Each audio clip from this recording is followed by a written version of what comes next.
تہذیب T V پر آپ سبھی کا استقبال ہے۔ میں آپ کا میزبان عارف حسن اور آپ دیکھ رہے ہیں ہمارا خصوصی پروگرام ماہ رمضان کا براہ راست نشریہ۔ میری اور آپ کی رہنمائی فرمانے کے لیے اسٹوڈیو موجود ہے مشہور و معروف عالم دین جناب مولانا نزاکت حسین قاسمی صاحب۔ آئیے مل کر مولانا صاحب کا استقبال کرتے ہیں۔ مولانا صاحب پروگرام میں آپ کا بہت بہت خیر مقدم۔ شکریہ، جزاک اللہ۔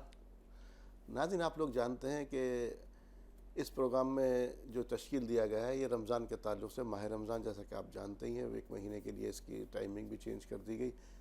تو اگر آپ کو کسی بھی طرح کا مسئلہ درپیش ہے تو آپ ہمیں جو ہے سوال کر سکتے ہیں اور مولانا صاحب قرآن اور حدیث کی روشنی میں آپ کی صحیح رہنمائی فرمائیں گے۔ ناظرین اس سے پہلے کہ میں آگے بڑھوں، پروگرام کو آگے بڑھائیں، یا جیسے کہ آپ جانتے ہیں کہ ہمارا دستور ہے کہ کسی نہ کسی اہم موضوع پر سب سے پہلے رہنمائی لیتے ہیں، پھر آپ کی کالس کو شامل کرتے ہیں، لیکن جو آپ میرے ساتھ رکھے ہوئے یہ پروڈکٹس دیکھ رہے ہیں ان کے بارے میں آپ کو جانکاری دے دوں۔ سبھی پروڈکٹس جو ہیں وہ ہمدرد کے تیار کردہ پروڈکٹس ہیں۔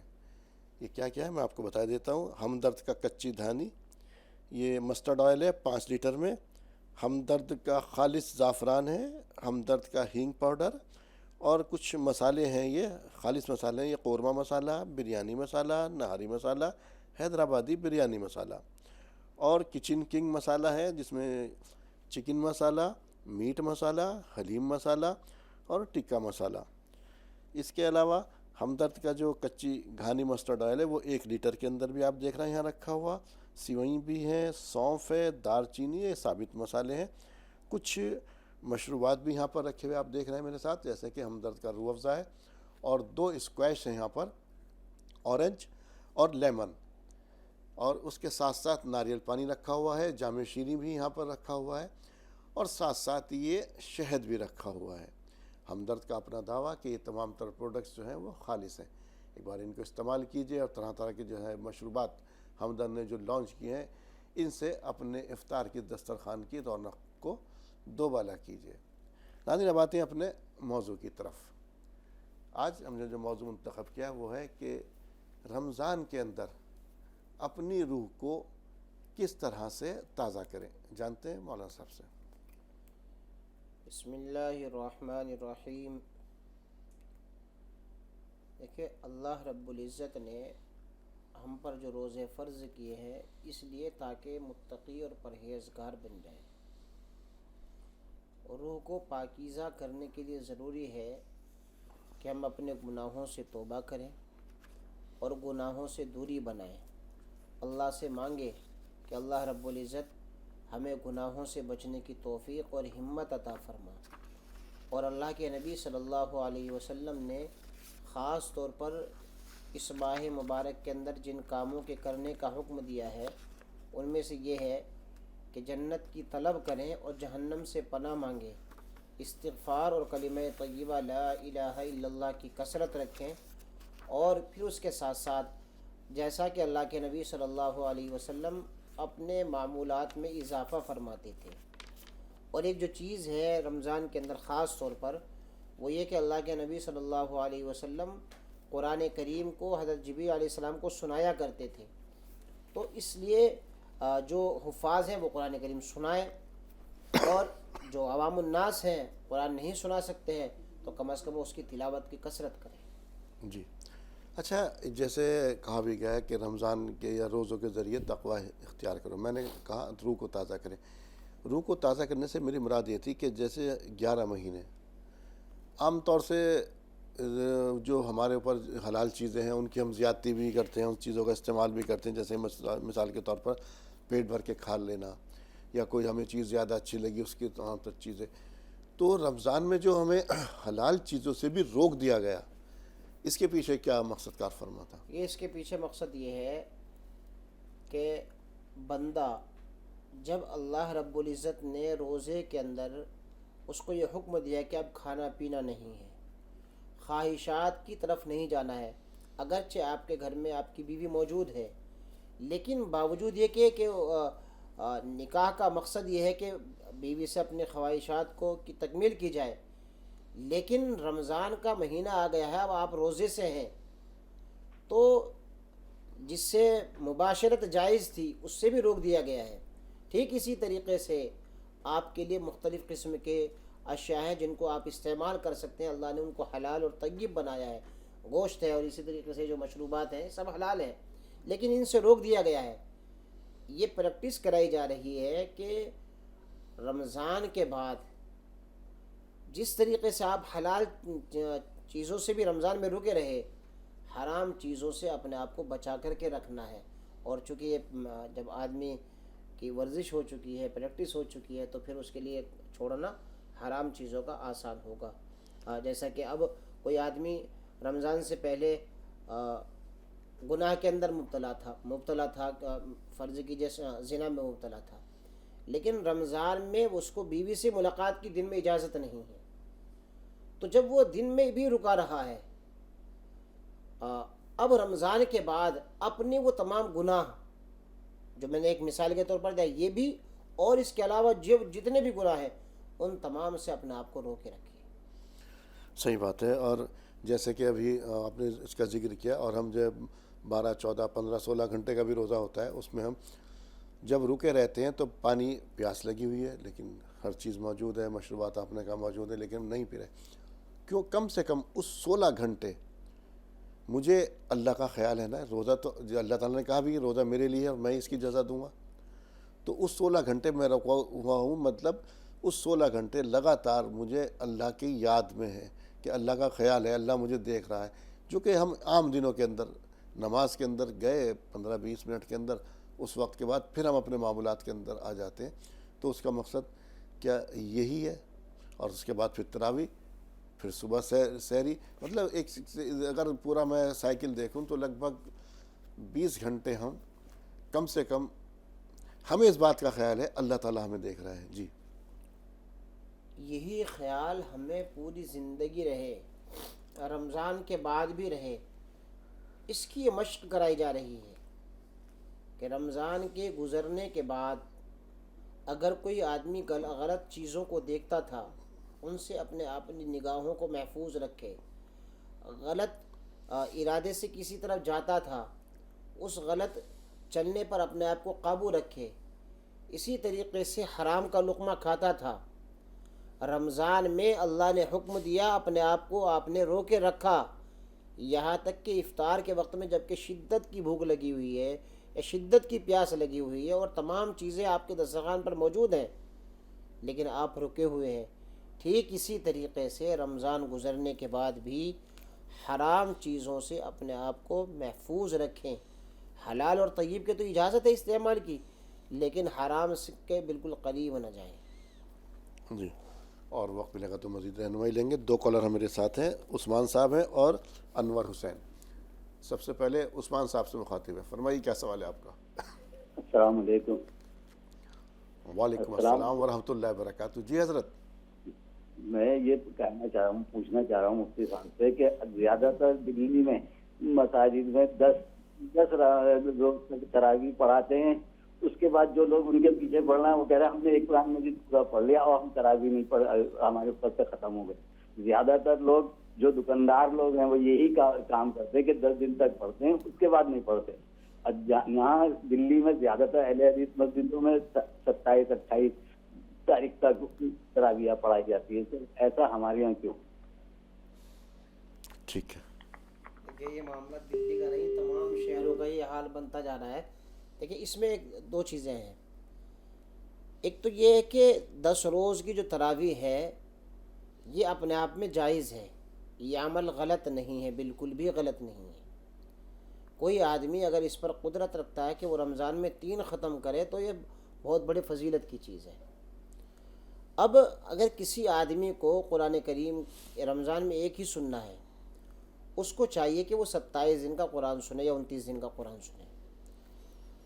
اور اگر کسی کو یہ مسئلہ درپیش ہے کہ اسے کہیں سفر پر جانا ہے اور اس کے لیے سہولت اس بات میں ہے اور مہیا بھی ہے کہ حفاظ موجود ہیں 10 دن کا قرآن سنا دیں گے، تو ان کے پیچھے جا کر کے تراویح کی نماز پڑھے، لیکن 10 دن کے بعد نماز کو چھوڑنا یہ غلط بات ہے، اس لیے کہ تاکید مکمل مہینے میں یعنی کہ پورے رمضان تراویح کی جتنی تاکید ہے اتنی تاکید پورے قرآن کی نہیں ہے۔ دیکھیے یہاں پر 2 سنتیں ہیں، ایک سنت ہے رمضان کا پورا قرآن کریم تراویح میں سننا ایک سنت ہے، دوسرا یہ کہ پورے مہینے تراویح پڑھنا ایک سنت ہے. تو دونوں سنتیں ہیں، لیکن تاکید اس بات کی بمقابل اس کے کہ آپ رمضان میں تراویح میں قرآن پڑھیں، اس کے بالمقابل اس بات کی تاکید زیادہ ہے کہ پورے مہینے تراویح کی نماز پڑھی جائے، جی بہت خال شکریہ. انطرح سے پڑھی جائے. جی امید کرتے ہیں آپ کو اپنے سوال کا جواب مل گیا. انور حسین صاحب ہیں ہمارے ساتھ، ان کو شامل کر رہے ہیں. فرمائیے انور صاحب، کیا سوال ہے آپ کا؟ میرا سوال ہے کہ بغیر سحری کا روزہ ہوگا؟ بغیر سحری کا ہاں. یہ کیوں رکھنا چاہتے ہیں بغیر سحری کا؟ سحری نہیں کھایا روزہ ہو گیا نا. ٹھیک ہے. اچھا دوسرا سوال؟ دوسرا سوال یہ ہے کہ رمضان میں مطلب کہ نماز نہیں پڑھتے ہیں، روزہ رکھتے ہیں. ٹھیک ہے. ایک دیکھیے، بار ناظرین، اس سے پہلے کہ مولانا صاحب آپ سے مخاطب ہوئے جواب دیں، تمام ناظرین سے میری بہت بار گزارش ہے، برائے کرم جب سوال کیا کریں یا آپ کا فون کنیکٹ ہو جائے اس وقت ٹی وی کی آواز بند کر دیجئے، مکمل بات فون کے ذریعے کیجئے، بات مکمل ہو جائے فون کو ڈسکنیکٹ کر دیجئے، اس کے بعد ٹی وی کا والیوم کھولیے تاکہ آپ آسانی سے ٹی وی میں اپنے سوال کا جواب سن سکیں. جی حضرت. سحری کھانا سنت ہے. اللہ کے نبی صلی اللہ علیہ وسلم سحری کے لیے یہ فرماتے آؤ برکت والا کھانا کھا لیں. تو سحری کھانا سنت ہے، برکت والا یہ کھانا ہے. سحری کھا کر روزے پر قوت حاصل کرنی چاہیے.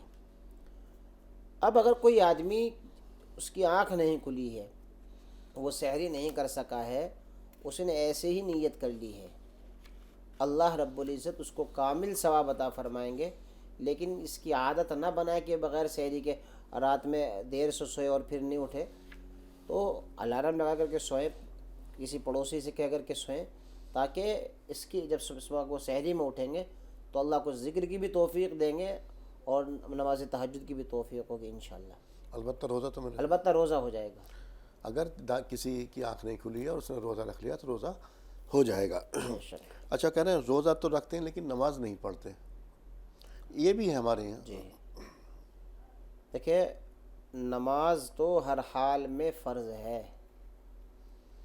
اب رمضان میں اللہ کی طرف سے جہاں سارے اعمال کے ثواب میں اضافہ کیا جا رہا ہے، ایسے ہی اگر کوئی فرض پڑھ رہا ہے، فرض نماز پڑھ رہا ہے تو 70 فرضوں کے برابر اس کو ثواب مل رہا ہے. تو کتنی بڑی محرومی کی بات ہے. اور نماز غیر رمضان میں بھی چھوڑنے پر اللہ کے نبی صلی اللہ علیہ وسلم نے سخت وعیدات بیان فرمائی ہیں. اور قرآن حکیم کہہ رہا ہے ہلاکت ہے، ویل ہے ان لوگوں کے لیے جو فویل للمصلین، ایسے لوگوں کے لیے جو نماز پڑھتے ہیں اور لاپرواہی سے پڑھتے ہیں، ان کے لیے بھی ہلاکت کی وہ ہے، وعید ہے، جو ٹال مٹول کر کے پڑھتے ہیں. تو جو نہیں پڑھ رہے ہیں وہ تو سخت محرومی کی بات ہے. البتہ جنہوں نے روزہ رکھا ہے وہ روزہ ان کا ہو جائے گا، روزے کا ثواب ملے گا. لیکن یہ بہت بڑی نادانی کی بات ہے کہ آدمی روزہ تو رکھ رہا ہے لیکن روزے سے مقدم جو فرض ہے اس کو ترک کر رہا ہے. جی زورا خاتون اور امجد صاحب تھوڑا سا انتظار، پہلے زورا صاحبہ سے مخاطب. فرمائیے زورا صاحبہ، کیا سوال ہے آپ کا؟ زورا صاحبہ لائن پر ہیں آپ؟ ہاں. جی بتائیے. السلام علیکم. وعلیکم السلام ورحمۃ اللہ وبرکاتہ. جی بھائی میرا پہلا سوال ہے، جی حج کرنے سے پہلے عمرہ کرنا ضروری ہے؟ عمرہ کرنا؟ ہاں، یا ہم ڈائریکٹ حج کر لیں؟ کون سا ٹھیک. سنت ہے، صحیح ہے؟ آج تراویح نماز پڑھنے میں بھائی ہر رکعت میں دعا مانگنا کیا ضروری ہے؟ آج تیسرا سوال ہے، زکوٰۃ کا پیسہ مدرسے میں دے سکتے ہیں؟ زکوٰۃ کا پیسہ؟ ہاں ٹھیک. مدرسے میں. دعا کریے بھائی میرے لیے آپ لوگ دعا کریے. آپ لوگ نیک بنتا ہے، اللہ سے بہت آپ لوگ کا لگاؤ رکھا ہے. انشاءاللہ ہم دعا کریں گے، اس وقت آپ بھی شامل ہو جائیے گا. مولانا صاحب سبھی کے لیے دعا کریں. جی حضرت. دیکھیے، حج پر کوئی آدمی جاتا ہے تو اس کے لیے پہلے سے عمرہ کرنا ضروری نہیں ہے. البتہ کوئی آدمی مکے میں پہنچ گیا ہے اور پہنچنے ابھی اس کے لیے یہ ہے کہ ابھی حج کے ایام نہیں ہیں. فرض کیجیے حج کے جو ایام ہیں وہ 5 دن ہیں. وہ پہلی ذی الحجہ کو وہاں پر پہنچ گیا ہے یا ذی قعدہ کے آخر میں پہنچ گیا ہے، تو اس کو چاہیے کہ وہ پہلے عمرہ کر لے، بعد میں حج کر لے گا، لیکن حج کے لیے عمرہ کرنا شرط نہیں ہے۔ شرط نہیں۔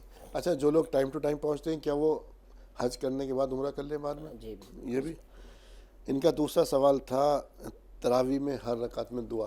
دیکھیے تراویح کی ہر 2 رکعتوں کے بعد یا ہر 4 رکعت کے بعد دعا کرنا ضروری نہیں ہے، البتہ جب 4 رکعتیں آپ کی ہو جائیں تو سنت یہی ہے، بہتر یہ ہے کہ اس وقت میں کچھ اللہ کا ذکر کر لے، کوئی دعا پڑھ لے، سبحان ذی الملک والملکوت یاد ہے اس کو پڑھ لے، نہیں تو ربنا آتنا، کوئی بھی دعا پڑھ لیں۔ زکوٰۃ کا پیسہ مسجد، زکوٰۃ کا پیسہ اگر کوئی مدرسہ ایسا ہے کہ جس میں طلباء کے قیام و طعام کا انتظام ہے اور ایسے بچے ہیں جہاں پر جو زکوٰۃ کے مستحق ہیں ان کے اوپر وہ خرچ کیا جا رہا ہے، مدرسے والے کہہ رہے ہیں، تو آپ وہاں پر زکوٰۃ کی رقم دے سکتی ہیں اور آپ کی زکوٰۃ ادا ہو جائے گی۔ جی امجد صاحب کو شامل کریں گے، فرمائیے کیا سوال ہے آپ کا؟ السلام علیکم ورحمۃ اللہ وبرکاتہ۔ وعلیکم السلام ورحمۃ اللہ وبرکاتہ۔ جی مولانا صاحب میرا ایک سوال ہے، کیا ہے کہ تو جو اللہ کا جو ذکر ہے سبحان اللہ الحمدللہ لا الہ الا اللہ اللہ اکبر، یہ جتنا بھی میں ذکر کرتے ہیں رمضان میں تو اس کا گناہ جو ہے 70 گنا اللہ تعالیٰ اس کا ایسا ثواب دیتا ہے۔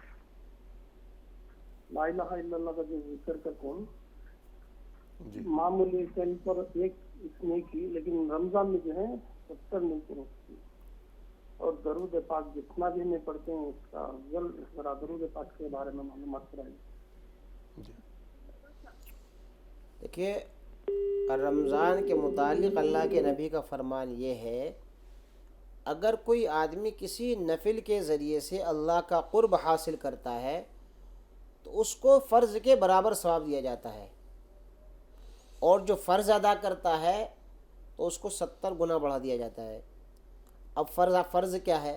فرض ہے نماز، فرض ہے روزہ، اور فرض ہے زکوٰۃ، یہ فرائض ہیں۔ چونکہ حج بھی فرض ہے، لیکن حج جو ہے رمضان میں تو نہیں ہوتا ہے، اس لیے فرائض تو یہ ہیں، ان کے ذریعے سے اللہ کا قرب حاصل کرے گا تو 70 گنا ملے گا۔ اس کے علاوہ اگر کوئی نوافل کا اہتمام کر رہا ہے، جیسے ذکر بھی نوافل میں آتا ہے، تو اس کو فرض کے برابر ثواب ملے گا۔ اور دیکھیے ایک بات سمجھ لیجئے، ہر چیز کو ناپا نہیں جائے گا اور اس کو تولا نہیں جائے گا، ہم تول نہیں سکتے، ناپ نہیں سکتے، بلکہ یہ اللہ کے اوپر ہے کہ اللہ ہمیں کتنا ثواب دے گا۔ ہم جیسا اللہ سے گمان رکھیں گے، اللہ ہمارے گمان کے مطابق فیصلے فرمائیں گے۔ اللہ کے نبی صلی اللہ علیہ وسلم نے ارشاد فرمایا، ہر عمل کا ثواب 10 گنا سے لے کر 700 گنا تک، اور پھر اللہ جس کے لیے چاہتا ہے اس میں بھی اضافہ فرماتا ہے، 10 گنا سے لے کر 700 گنا، اور جس کے لیے چاہتا ہے اس سے بھی بڑھا دیتے ہیں۔ جی نعیمہ سلطانہ صاحبہ فرمائیے کیا سوال ہے آپ کا؟ جی جی السلام علیکم ورحمۃ اللہ وبرکاتہ۔ انور جاوید صاحب ہیں، جی فرمائیے۔ جی السلام علیکم ورحمۃ اللہ وبرکاتہ۔ وعلیکم السلام ورحمۃ اللہ وبرکاتہ۔ جی اللہ تعالیٰ رکھے اور آپ لوگوں کو بھی خصوصاً سلامت رکھے۔ میرا سوال کچھ اس طرح ہے کہ جب ہم روزہ افطار کے لیے بیٹھتے ہیں، دعا میں مشغول رہتے ہیں، اسی درمیان ہے تو اذانیں شروع ہو جاتی ہے، تو کیا ہم دعا کو تھوڑا سا چھوڑ کے روزہ افطار کر سکتے یا دعا مکمل کرنے کے بعد روزہ افطار کر سکتے ہیں؟ تھوڑی سی خصوصی روشنی ڈالیے۔ السلام علیکم ورحمۃ اللہ وبرکاتہ۔ جی دیکھیے جب افطار کا وقت ہو گیا ہے تو اب دعا موقوف کر دے۔ بھئی دعا کا مطلب یہ نہیں کہ آپ جو ہے بہت لمبے، آپ نے سمجھا کہ مجھے 10 منٹ کی دعا کرنی ہے اور افطار میں 5 منٹ کا وقت ہے، تو اب یہ نہیں کہ آپ 5 منٹ تک اور لمبی دعا کریں گے۔ بھئی دعا اتنی لمبی کوئی بھی نہیں ہے، آپ جو ہے جو بھی دعا پڑھ رہے ہیں، فرض کیجئے آپ پڑھ رہے ہیں ربنا آتنا فی الدنیا، تو آپ اس کو کمپلیٹ کر لیجئے، یا اس کے علاوہ اور بھی کوئی دعا ہے اس دعا کو کمپلیٹ کریں، اور کمپلیٹ کرنے کے بعد آپ جو ہے اب روزہ افطار کر لیں۔ جی نعیمہ سلطانہ صاحبہ فرمائیے۔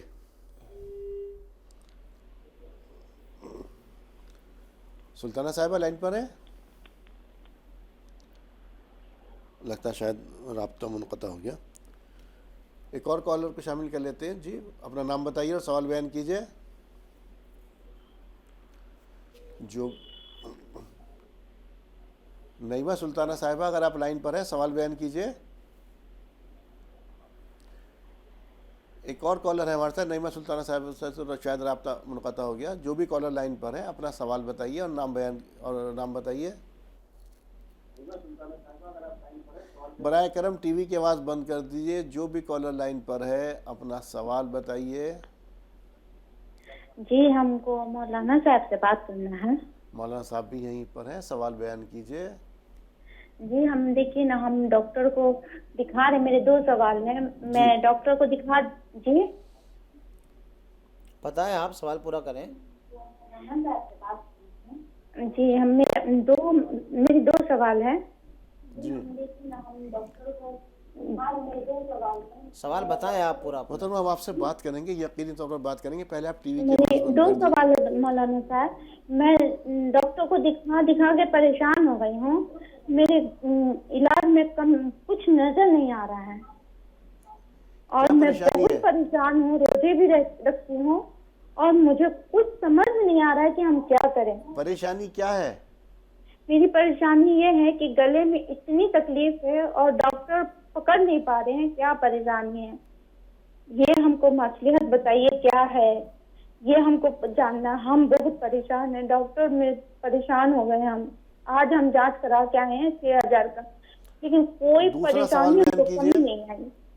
دوسرا سوال یہ ہے کہ آپ ہم کو بتا دیجئے کیا ہے, کچھ عصبی حرکت ہے کہ کیا ہے. ہم روزے نماز بہت کرتے ہیں اتنی کہ ہم اسی میں مطلب رہتے ہیں. آپ کا پروگرام بھی ہم بہت شوق سے دیکھتے ہیں. پلیز ہم کو بتا دیجئے, بہت تکلیف ہیں. پلیز آپ کا شکریہ ہوگا تو ہم کو بتا دیجیے گا. ٹھیک ہے. سب سے پہلے اپنی ہمت کے مطابق صدقہ کریں اور سورہ الم نشرح لک صدرک 21 مرتبہ روزانہ اول آخر 3 مرتبہ درود شریف پڑھ کر پانی پر دم کریں اور جتنی مقدار آپ پی سکتی ہیں اتنے پہ دم کر لیں. یا پھر ایک طریقہ یہ اختیار کر سکتی ہے, کسی بوتل میں لے لیں اور پھر اس میں دم کر کے پانی کو جتنا اب پینا ہے پی لیں, پورے دن میں اس کو کمپلیٹ کر لیں. اگلے دن پھر صبح میں پڑھ لیں. تو کم از کم یہ عمل 21 دن کریں, اور اگر 21 دن تک بھی افاقہ نہ ہو تو, یا افاقہ ہو جائے اور پھر کمپلیٹ افاقہ نہ ہو تو اس کی تعداد اور بڑھا لیں. انشاءاللہ فائدہ ہوگا, آپ صحت یاب ہو جائیں گے. جی شبنم صاحبہ فرمائیے کیا سوال ہے آپ کا؟ جی میرا یہ, السلام علیکم. وعلیکم السلام ورحمۃ اللہ وبرکاتہ. جی میرا بس ایک سوال ہے کہ فرض نماز میں سورۃ اخلاص کتنی بار پڑھی جاتی ہے؟ فرض نماز میں سورۃ اخلاص کتنی دفعہ پڑھی جاتی ہے؟ آپ کہہ رہی فرض نماز میں سورۃ فاتحہ کے بعد دوسری سورت کتنی مرتبہ پڑھی جاتی ہے؟ جی فرض میں, فرض نماز میں ہر رکعت میں یا کتنی بار؟ ہر رکعت میں. ہر رکعت میں جو فاتحہ کے بعد سورہ کتنی دفعہ کون سی رکعت میں کس رکعت میں پڑھی جاتی ہے, یہی سوال ہے آپ کا. ناظرین اب وقت ہے کوئز کا, اور آج کا سوال ہمارا ہے کہ قرآن کا نزول کس مہینے میں ہوا. اس کے آپشن ہیں آپ کے پاس جو دیے گئے ہیں آپ کو, شوال, شعبان اور رمضان. ایک بار سوال پھر سن لیجئے, قرآن کا نزول کس مہینے میں ہوا. آپشن ہے آپ کے شوال, شعبان اور رمضان. اور جواب بھیجنے کے لیے ہمارا نمبر نوٹ کر لیجئے 9289568993. ایک بار نمبر پھر نوٹ کر لیجئے 9289568993. ناظرین یہ تو کوئز کی بات ہوئی.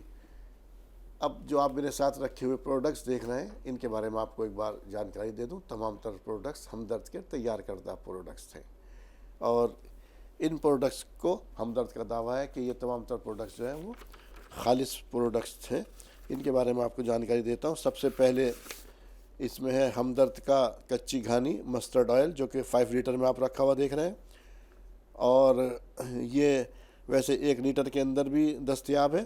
اور ہمدرد خالص زعفران, ہمدرد کا ہینگ پاؤڈر, ہمدرد کے خالص مسالے، اس میں قورمہ مسالہ ہے، بریانی مسالہ ہے، نہاری مسالہ ہے، حیدرآبادی مسالہ ہے، حیدرآبادی بریانی مسالہ، اور یہ کچن کنگ مسالوں میں چکن مسالہ، میٹ مسالہ، حلیم مسالہ، ٹکا مسالہ، اور کچھ سوئیاں ہیں یہاں پر رکھی ہوئی، سونف ہے، دار چینی، یہ ثابت مسالے ہیں، اور کچھ مشروبات بھی ہیں یہاں رکھے ہوئے جو دیکھ رہے ہیں. گلوکوز ڈی ہے جو کہ یہ انسٹنٹ انرجی کے لیے گلوکوز ڈی.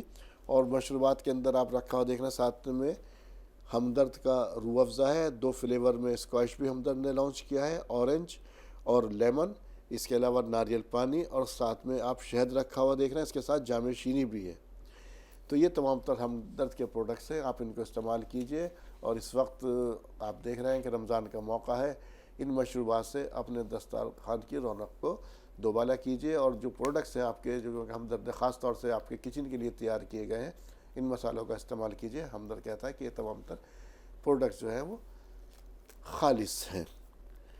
اب آتے ہیں مولانا صاحب جو سوال تھا ہمارا بہن کا شبنم کا، اس کے جواب کی طرف. جی دیکھیے، فرض کی ابتدائی جو 2 رکعتیں ہیں، ان 2 رکعتوں میں سورہ فاتحہ کے بعد سورت پڑھنی ہے، اور بعد میں جو رکعت بچتی ہے 4 رکعت والی رکعت نماز میں 2 رکعت میں سورہ فاتحہ نہیں پڑھنی ہے، ابتدائی 2 رکعتوں میں پڑھنی ہے.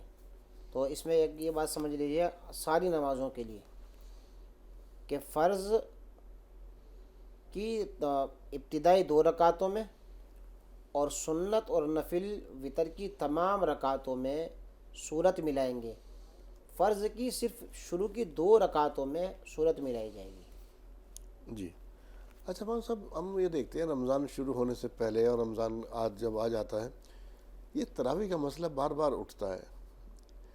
ابھی جیسے انہوں نے کہا کہ اہل حدیث کی تراویح، اور یہ تراویح کبھی 8 کبھی 20 کبھی اس کا، تو اس کا تھوڑا سا اس پر روشنی ڈالیے گا. یہ کئی بار ہمارے ناظرین سوال کو کرتے ہیں. جی دیکھیے، اس میں کوئی ایسا بڑا مسئلہ نہیں ہے، پوری امت کا اجماع ہے 20 رکعت نماز تراویح کا.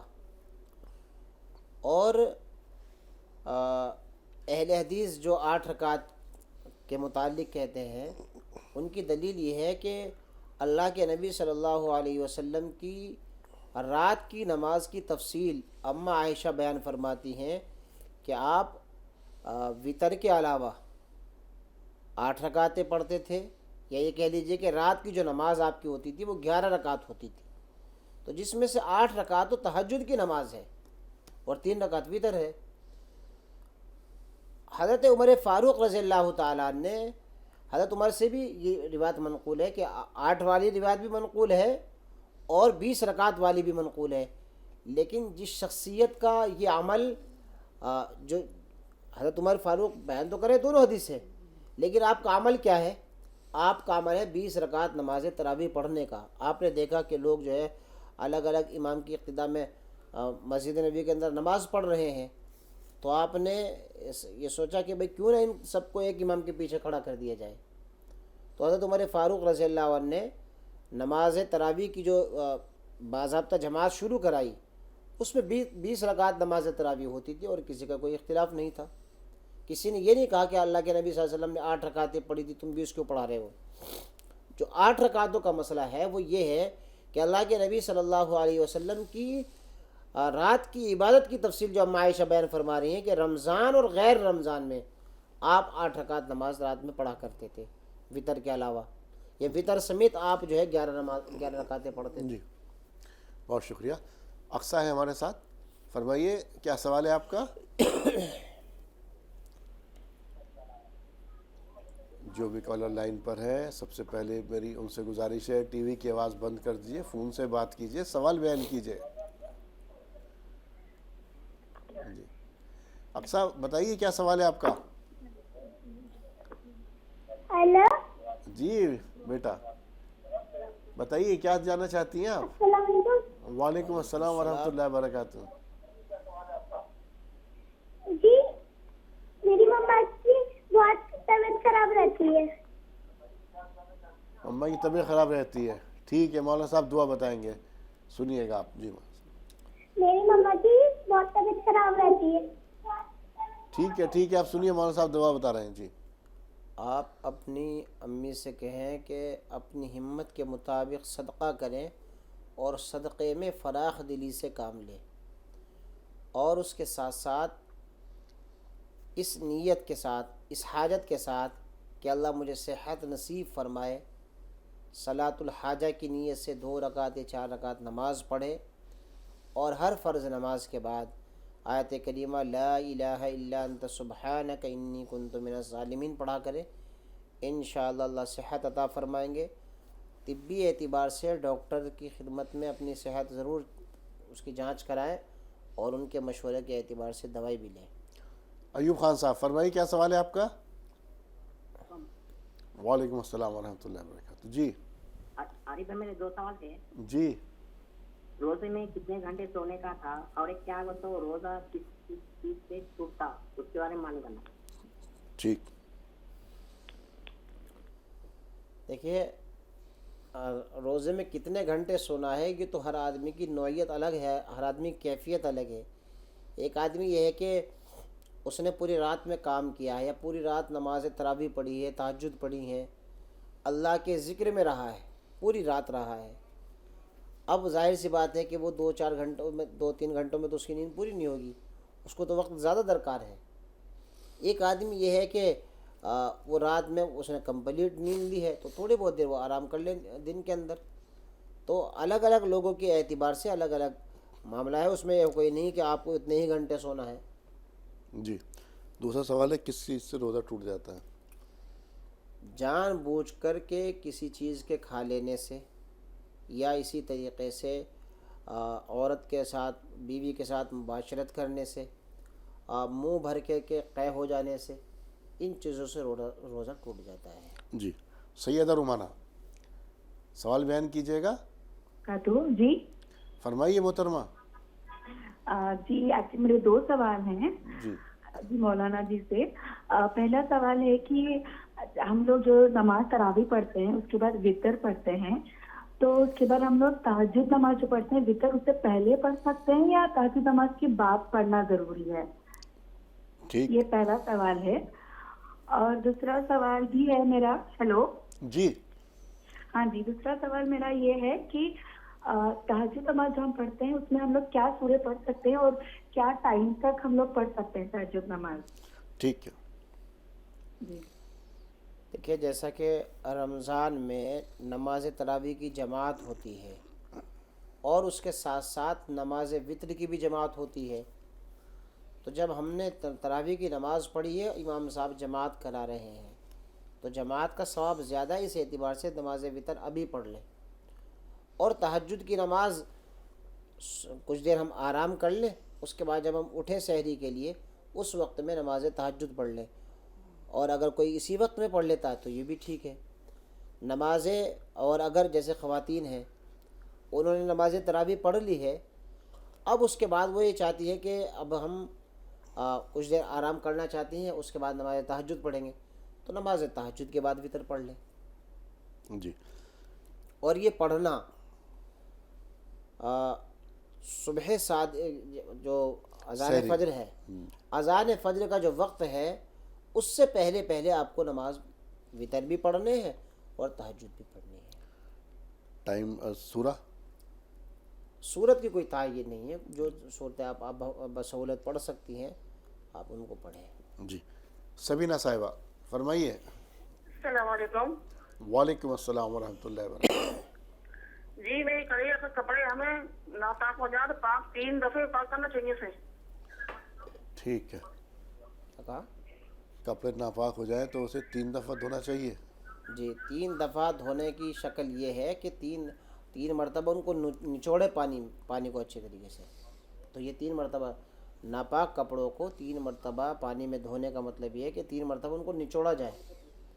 یہ شرط ہے. یہ پانی آپ نے اس کو دھویا, پانی کو اس کے اندر پانی موجود ہے, اس کو پانی کو نکالیے آپ. یہ نہیں کہ بالکل آپ پورا خشک کر دے گا اس کو. جو نچوڑنے کا مطلب ہے کہ اس کو اینٹ دے تھوڑا سا پانی نکل گیا دوبارہ اس کو کھال دیں. نہیں تو اس کے بغیر کپڑا پاک نہیں ہوگا، یہ جاننا چاہ رہا ہوں. نہیں، اس سے بغیر کپڑا پاک نہیں ہوگا. 3 مرتبہ آپ کو دھلنا ہے. چاہے آپ نے کتنا صابن میں دھو لیا، کچھ بھی دھو لیا، 3 مرتبہ. جی. حالانکہ اس میں تو عام طور سے زیادہ دھل جاتا سب صابن وغیرہ سے، اس طرح کی چیزوں. اچھا، ایک سوال اور میرے ذہن والا تہجد کے تعلق سے. جو تہجد کے تعلق سے کچھ لوگ اس طرح سے پڑھتے ہیں، تہجد کے 12 رکعت کر لیتے ہیں، پہلی رکعت میں 12 مرتبہ سورہ اخلاص، پھر 11، پھر 10. یہ کیا ہے؟ دیکھیں، بعض بزرگوں کے اپنے مجربات ہیں، اپنے معمولات تھے ان کے. اس میں نہ تو انہوں نے یہ کہا کہ آپ کو بھی اسی طریقے سے کرنا ہے. انہوں نے ایک معمول اپنا بنایا اور اس معمول کو اپنے مریدین کے سامنے بتا دیا، اپنے چاہنے والوں کے سامنے بتا دیا، محبین کے سامنے بتا دیا. اب ان کے محبین نے وہ عمل کرنا شروع کر دیا. تو اس کی ممانعت تو کسی جگہ پر نہیں ہے، لیکن اس کو اسی اعتبار سے اگر کوئی پڑھ رہا ہے تو وہ اس کو سنت سمجھ کر کے نہ پڑھے. پڑھنے کی ممانعت نہیں ہے، اس لیے اگر کوئی پڑھ رہا ہے تو اس کو یہ نہیں کہا جائے گا کہ آپ کا عمل غلط ہے. عارف حسین ہمارے ساتھ ہیں، فرمائیے کیا سوال ہے آپ کا؟ جی عارف صاحب فرمائیے. میت اگر ہو گئی تو غسل دینے کے بعد جو نہلاتے ہیں، اس کے بعد جو نہلاتے ان کو ضروری ہے نہانا؟ کسی کو اگر انتقال ہو گیا ہے تو اس کو غسل دینا ضروری ہے. جی، یہ سوال ہے نا آپ کا؟ غسل دینے والے کو غسل کرنا. اچھا ٹھیک ہے، اس کو غسل لینے کے بعد خود کو نہانا ضروری ہے. دیکھیں، جس آدمی نے غسل دیا ہے تو چونکہ وہ ناپاک تو نہیں ہوا ہے. جی، ضروری ہے کہ نہیں؟ جی بتا رہے ہیں. جس آدمی نے کسی میت کو نہلایا ہے، مستحب ہے کہ وہ غسل کر لے. لیکن اب جیسے غسل کیا ہے، غسل کرایا ہے، اس کے بعد جماعت تیار ہے مسجد میں، اور نماز کے ترنت بعد آپ جو اس کو قبرستان کے اندر نماز جنازہ ہوگی، تو چونکہ وقت تنگ ہے تو نہانا ضروری نہیں ہے. نہا لیا تو بہت اچھا عمل ہے، اس کا مستحب ہے نہ لینا. اسی طرح سے کچھ لوگ قبرستان جب پہنچتے ہیں تو وہاں سے دفنانے کے بعد، مٹی دینے کے بعد، آنے کے بعد بھی غسل کرتے ہیں.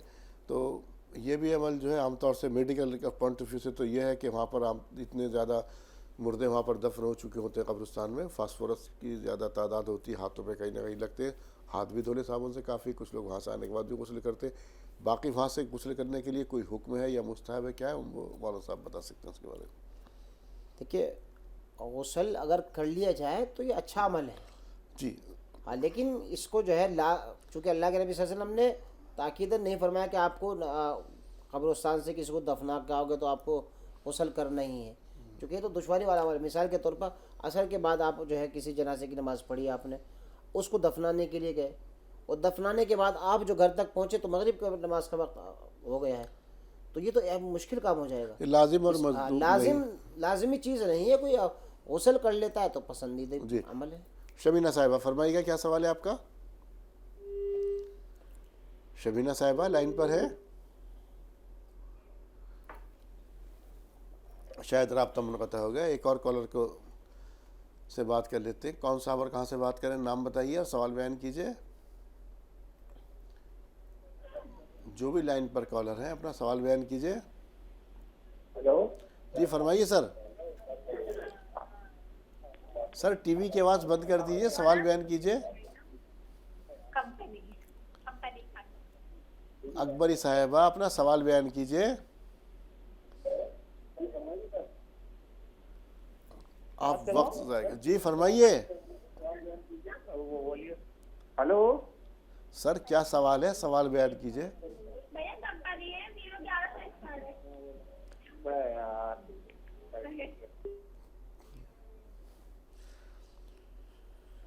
تمام ناظرین سے بارہا کہا جاتا ہے کہ ٹی وی کی آواز بند رکھیں. خورشیدہ صاحبہ سے بات کر لیتے ہیں. فرمائیے کیا سوال ہے خورشیدہ صاحبہ؟ جی السلام علیکم.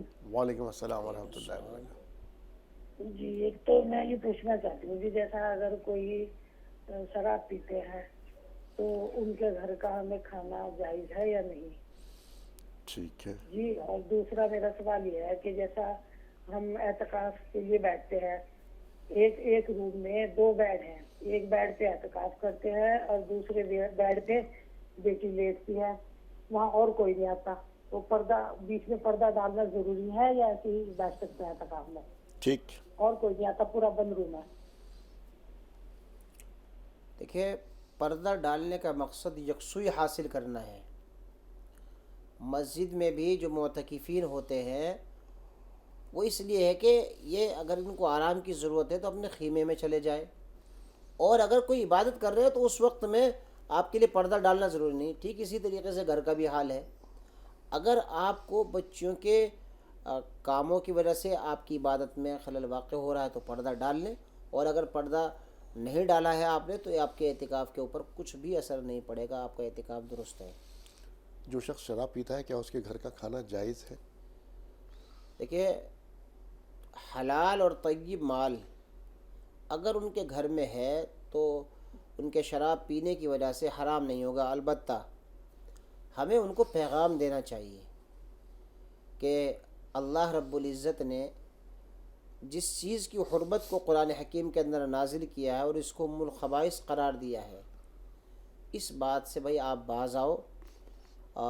اس لیے کہ نیک لوگوں سے ربط ضبط کا شریعت نے حکم دیا ہے. تو اس طرح کا کوئی پیغام ان کو دیں جس کی وجہ سے ان کے دل پر چوٹ لگے اور لگے کہ ہاں میرا جو عمل ہے یہ بہت غلط عمل ہے اور مجھے اس سے باز آنا چاہیے. شراب پینے والا اس کا شوہر ہے اور اس کی بیوی چاہتی ہے کہ ہمارے پڑوسیوں کے ساتھ تعلقات استوار رہیں, اچھے رہیں, تو وہ کسی کے پاس اس نیت سے کچھ کھانا بھیج رہی ہے کہ فضائل اس نے سن رکھے ہیں, افطار کے فضائل اس نے سنے ہیں, پڑوسیوں کے یہاں پر احسان کا بدلہ احسان ہے, اس اعتبار سے وہ بھیج رہی ہے. تو اگر اس کو ایسے ہی آپ ٹھکرائیں گی تو ذرا اس کو ناگواری محسوس ہوگی. جی اس لیے کچھ پیغام ان کو ضرور دیں. البتہ مہتاب انصاری صاحب فرمائیے کیا سوال ہے آپ کا؟ جی بیوی کے ساتھ کیا ہم بستری کر سکتے ہیں رمضان مبارک مہینے میں رات میں؟ ٹھیک ہے. دیکھیے ابتداء اسلام میں تو یہ جائز نہیں تھا, لیکن اللہ رب العزت نے یہ اجازت دے دی گئی ہے کہ رات میں غروب آفتاب سے لے کر سحری کا جو وقت ختم ہو رہا ہے اس وقت تک کھا پی بھی سکتے ہیں اور بیوی سے ملاقات بھی کر سکتے ہیں. تو رات میں پابندی نہیں ہے بیوی سے ملاقات کی. ڈاکٹر فضان کو شامل کریں گے. فرمائیے کیا سوال ہے آپ کا؟ جی السلام علیکم, میں ڈاکٹر فضان بھوپال سے بول رہا ہوں. جی بہت بہت استقبال آپ کا. فرمائیے. میرا سوال یہ ہے کہ وتر کی نماز کیوں پڑھی جاتی ہے؟ وتر کی جو 3 رکعت نماز ہے وہ کیوں پڑھی جاتی ہے, اس کی وجہ جاننی تھی. دیکھیے یوں تو ہم کسی بھی نماز کے متعلق کہہ سکتے ہیں کہ یہ کیوں پڑھی جاتی ہے. بھائی اللہ رب العزت نے ہمیں حکم دیا ہے نماز پڑھنے کا اور نماز کی فرضیت کا, اور پھر اسی طریقے سے اللہ کے نبی صلی اللہ علیہ وسلم نے وجوب کے اعتبار سے وطر کا حکم دیا ہے. تو پھر اب ہم اس میں کہ کیوں پڑھی جائے گی اس کا معاملہ نہیں ہے. یہ اللہ کے نبی صلی اللہ علیہ وسلم نے ہمارے لیے واجب قرار دی ہے, لہٰذا ہم اس کو پڑھتے ہیں کیونکہ ہم پر واجب ہے. واجب کی ادائیگی. آپ کی اجازت تو میں تھوڑا سا اس وضاحت کر دوں. آپ بالکل کیوں نہیں, کیونکہ یہ واجب اللیل ہم کہتے ہیں رات کے وقت کی نماز ہے, تو اسی وقت ہم اسے عشاء کے ساتھ پڑھ لیتے ہیں کہ اس وقت کا جو ایک تہجد کا وقت تھا, اور افضل کہا بھی جاتا ہے کہ تمام آخری نماز اپنی وطر کو بناؤ. تو اس وقت نہ نہیں اٹھا جاتا تو یہ حکم دے دیا کہ عشاء کے ساتھ ہی پڑھ لیا کیجیے. جی ہمارے ساتھ اسماعیل صاحب ہیں. فرمائیے اسماعیل صاحب, فرمائیے گا. السلام علیکم. وعلیکم السلام ورحمۃ اللہ وبرکاتہ. میری بات سنو, زکوٰۃ کا مسئلے کے بارے میں ہے. جی اگر السلام علیکم. وعلیکم السلام. ٹی وی کی آواز بند کر دیے بھائی. یہ جو زکوٰۃ کا مسئلہ ہے, اگر ہمارے پاس زکوٰۃ واجب ہے ہم پر, اگر پیسے ہمارے پاس ابھی نہیں ہے تو بعد میں نکل سکتے ہیں ایسا؟ شاید ایسے ہی کہنا چاہ رہے ہوں گے گولڈ ہے ابھی اس کو. دیکھیے کئی مرتبہ ایسا ہوتا ہے کہ ہمارے پاس زکوٰۃ تو فرض ہے لیکن ابھی پیسے نہیں ہیں اور گولڈ ہم بیچنا نہیں چاہتے ہیں. ہمیں امید ہے کہ 15-20 دن کے بعد ہماری سیلری آ جائے گی یا کہیں پر ہماری پیمنٹ رکی وہ آ جائے گی, ہم اس میں سے دے دیں گے. تو یہ عمل بھی کیا جا سکتا ہے. جی فوزیہ صاحبہ فرمائیے گا.